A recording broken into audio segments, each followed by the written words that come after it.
Good day, everyone. So, our topic today is about RA 9514, or the Fire Code of the Philippines. So, it focuses on the electrical engineering related content of the Fire Code. First, what is Philippine Fire Code, or PFC? The PFC is a law that sets standards for fire safety and prevention in the Philippines. Its main goal is to protect lives and property from fires by establishing regulations for fire safety measures.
First, we have solar photovoltaic or PV system. It is to ensure safety and compliance. All solar PV systems must follow the Philippine Electrical Code or PEC and NFPA 70. The components used such as panels, inverters, and batteries should meet UL or IEC International Fire Safety Standards. The system needs DC or AC breakers, surge protection, and disconnects. A professional electrical engineer or PE must sign the design, and only a registered electrical engineer or REE or qualified practitioners are allowed to handle the installations. battery or energy storage requirements. Rooms housing batteries or energy storage systems must have a 2R fire rating and adequate ventilation. Proper grounding and system protection are necessary to ensure safety. These requirements apply to all PV energy storage systems to maintain a secure environment. Good day, everyone. So, our topic today is about RA 9514, or the Fire Code of the Philippines. So, it focuses on the electrical engineering related content of the Fire Code.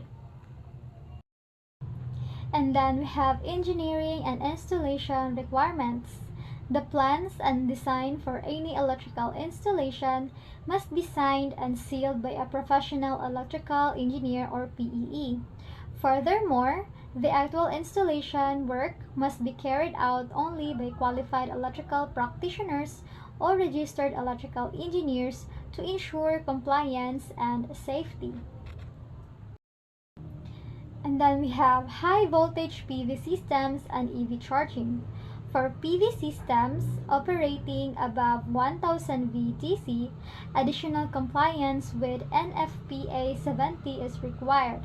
If the system includes PV powered EV charging, it must also adhere to both PEC and NFPA 70 standards. Additionally, the structural integrity of the installation must be thoroughly verified to ensure safety and stability. Now we have arc welding and electrical equipment safety. Electrical equipment must comply with NFPA 1 for electrical fire safety. Only approved electrical equipment is allowed, and any damaged cables must be removed from service. This is particularly relevant for industrial electrical maintenance, construction site electrical engineering, and electrical safety inspections to ensure a safe working environment. So, hello. Okay. So, in static electrical and bonding, it is often ignored because it cannot be seen. However, commonly occurs when fluid flow through pipes, especially flammable liquid like gasoline, diesel, and chemicals. Without proper bonding and grounding, kani nga static charge will build up and may suddenly discharge as a spark. Mukuha siya spark. Then, bonding connects metal parts together so they have the same electrical potential, while grounding safely releases electrical charges to the earth. Resistance limits ensures that electricity flows safely without delay. So ang importance ani nga kuan sa kaning static electrical is need you requirements nga para ma-prevent ang sparks that can ignite flammable vapors. Also, reduce ang risk of fires and explosions in fuel, storage, and chemical plants. And also, it protects workers in nearby facilities from serious accidents. So, ato na siyang ma-apply sa real life situation, no? Sa fuel station like gasoline station, oil depots katong among giadto sa plant tour dito sa edible oil Philippine sa Wilmar sa ROAS. Ilan yung gina-apply po dito sa mga factories transferring chemicals must strictly follow bonding and grounding rules. So there is sa gaseous electrical safe extinguish system. Okay. So this is a gaseous electrical rooms, server rooms, and data center contains sensitive equipment that must not be exposed to water or conductive substance. Using regular water extinguishers may cause electrocution or equipment damage. Mo nang nagamit sila og kaning kaning I mean kaning Republic Act 9 514 mo na allows water mist system and clean agent system because they extinguish fires without conducting electricity. So ang CO2 system are restricted because they are displace oxygen, posing a serious ionization risk to occupants. Importance. So mo ginang ang importansya ning mo ning sana kanang gina-required as sa fire extinguisher natay lahi-lahi mo na siya kay naiuban nga fire extinguisher for that specific ra nga kana sa kung saan nga nasunog na siya numbering na code ba na or something na i-label na nila. So mo to ang important ani para mo ensure safe fire suppression without risking human life.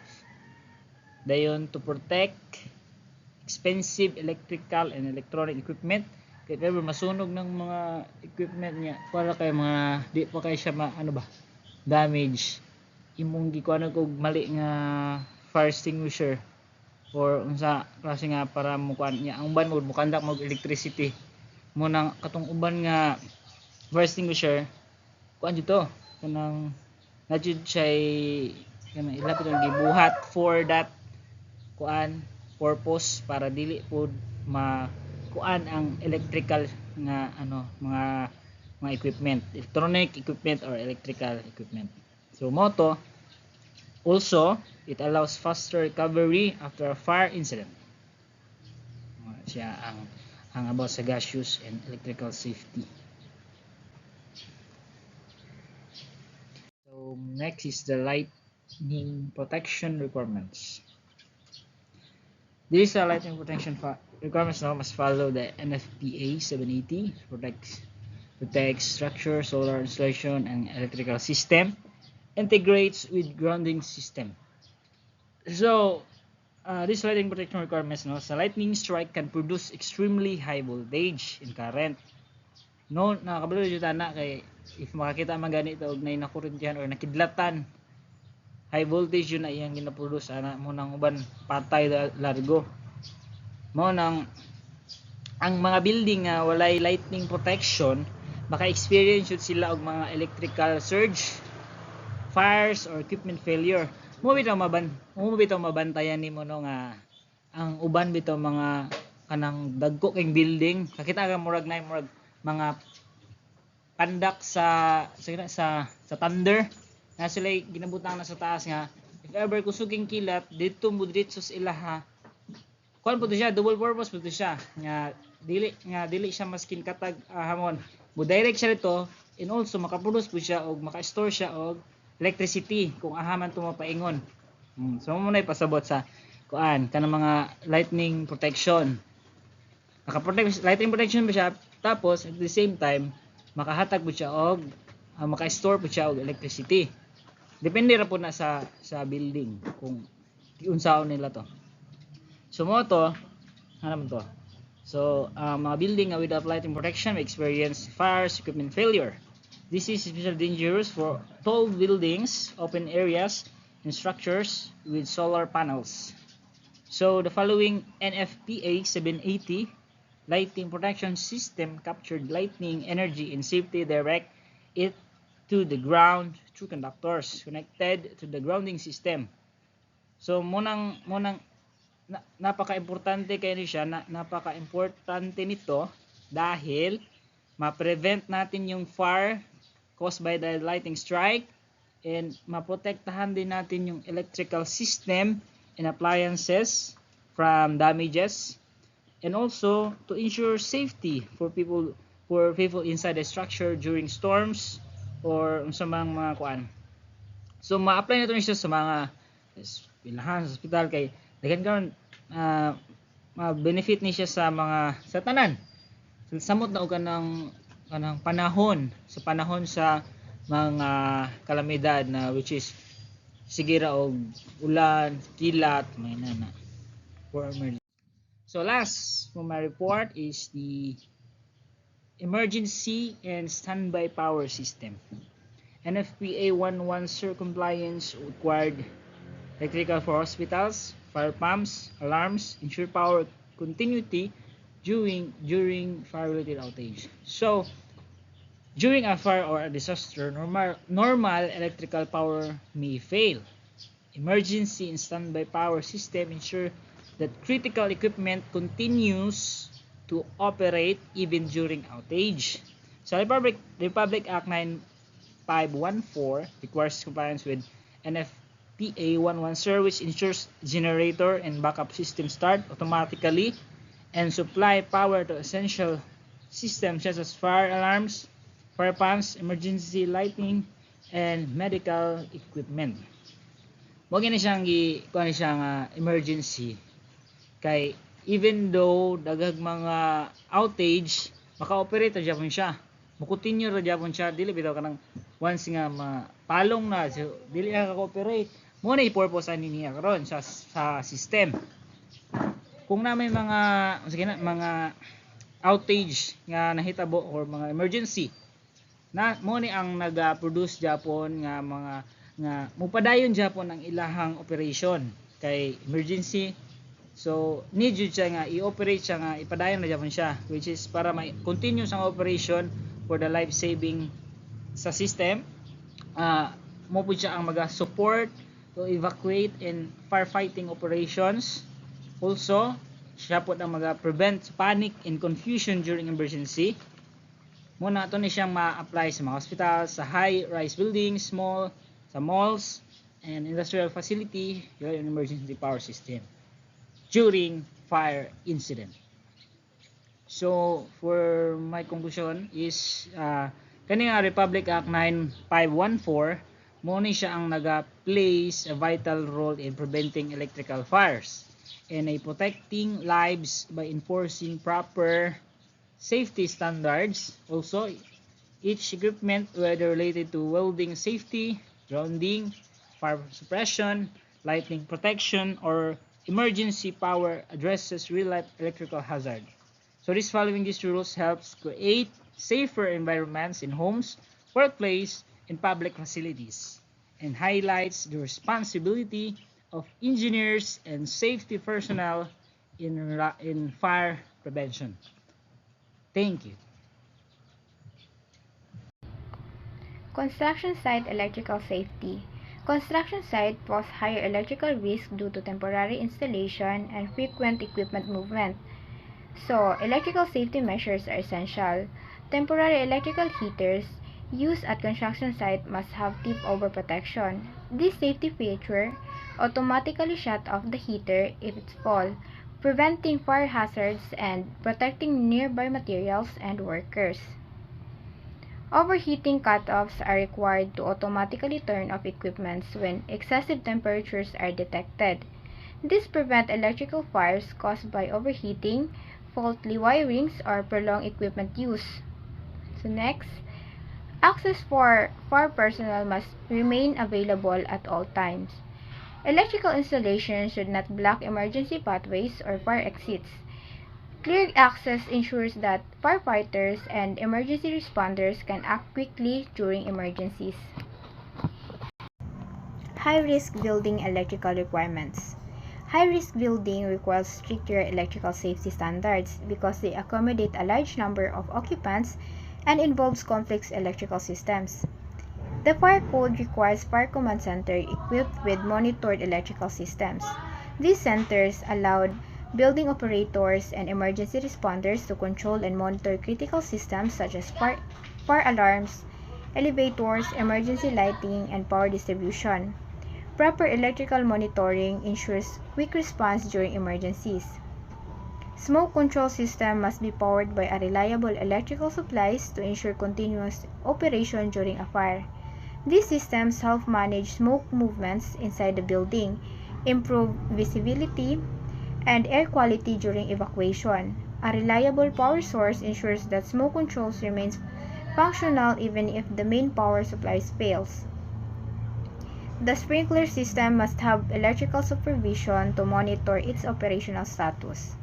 Electrical supervision helps detect problems such as power loss, faulty wiring, or system malfunction.